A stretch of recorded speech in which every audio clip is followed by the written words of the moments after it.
कृष्ण कहते हैं, जिस प्रेम में अधिकार नहीं, अपेक्षा नहीं और अहंकार नहीं होता, वही प्रेम धर्म बन जाता है।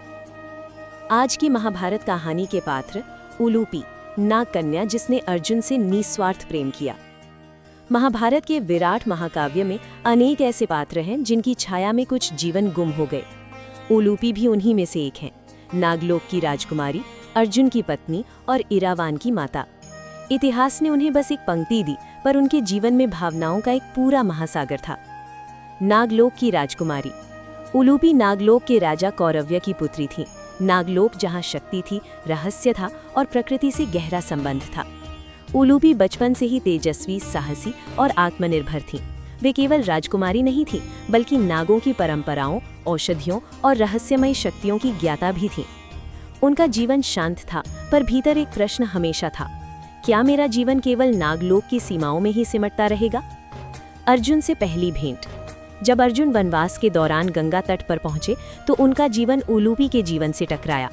अर्जुन का तेज, उनका आत्मसंयम और भीतर छिपा अकेलापन, उलूपी ने ये सब एक नज़र में देख लिया। ये प्रेम पहली नज़र का था, पर यह केवल आकर्षण नहीं था। ये दो अकेले मनुष्यों और नाग कन्या का भावनात्मक मिलन था। उलूपी जानती थीं कि अर्जुन वनवास में है, प्रतिज्ञाओं से बंधे हैं, फिर भी उन्होंने अपने मन की बात कही, निर्भीक, स्पष्ट और बिना छल के। प्रेम या अधिकार नहीं, स्वीकृति। यहाँ उलूपी अन्य पात्रों से अलग दिखती हैं। उन्होंने अर्जुन पर अधिकार नहीं जताया, न ही विवाह को सामाजिक बंधन बनाया। उनका प्रेम स्वतंत्र था। अर्जुन ने भी उलूपी को अपनाया, सम्मान के साथ। उनका विवाह हुआ और इसी संबंध से जन्म हुआ इरावान का। माँ के रूप में उलूपी। सबसे मानवीय रूप माँ के रूप में सामने आता है। उन्होंने इरावान को नागलोक में पाला, योद्धा बनाया, पर साथ ही संवेदनशील भी। वे जानती थीं कि उनका पुत्र एक दिन कुरुक्षेत्र के युद्ध में जाएगा। एक माँ के लिए ये सबसे बड़ा संघर्ष था, अपने बेटे को युद्ध के लिए तैयार करना। अर्जुन से बिछोह। अर्जुन का जीवन आगे बढ़ा। द्रौपदी, सुभद्रा, उनका संसार विस्तृत होता गया। उलूपी पीछे रह गईं, नागलोक में, स्मृतियों के साथ। यहाँ महाभारत का मौन सबसे अधिक चुभता है। उलूपी ने न शिकायत की, न अधिकार जताया। उनका प्रेम स्वार्थहीन था। अगर मेरा साथ तुम्हारे मार्ग में बाधा है तो मैं पीछे हट जाऊंगी। कुरुक्षेत्र और इरावान का बलिदान। कुरुक्षेत्र युद्ध में इरावान ने बलिदान दिया। माँ के हृदय पर जो बीती, उसका वर्णन ग्रंथ नहीं करते। उलूपी टूटी, पर कमजोर नहीं पड़ी। उन्होंने शोक को शक्ति में बदला। अर्जुन का पुनर्जीवन। एक प्रसंग में अर्जुन नागास्त्र से मारे जाते हैं। यहीं उलूपी फिर सामने आती हैं। उन्होंने नागलोक की शक्ति से अर्जुन को पुनर्जीवित किया। ये केवल जादू नहीं था, ये अधूरा प्रेम था जो आज भी जीवित था।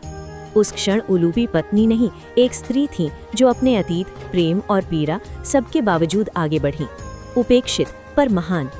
उलूपी का सबसे बड़ा संघर्ष ये था कि इतिहास ने उन्हें भुला दिया। वे न द्रौपदी की तरह केंद्र में थी, न सुभद्रा की तरह स्मरणीय, पर उनका त्याग, उनका साहस और उनका मौन उन्हें असाधारण बनाता है। उलूपी का संदेश। उलूपी हमें सिखाती हैं, प्रेम अधिकार नहीं होता, त्याग कमजोरी नहीं, शक्ति है।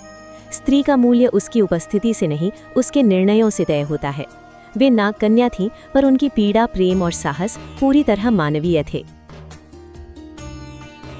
अगर आपको हमारी स्टोरी वीडियो अच्छी लगी हो तो हमारे वीडियो को लाइक करें, चैनल को सब्सक्राइब करें और अपने फ्रेंड्स के साथ भी शेयर कीजिए। और कमेंट में बताइए कि कैसी लगी आपको ये स्टोरी। धन्यवाद।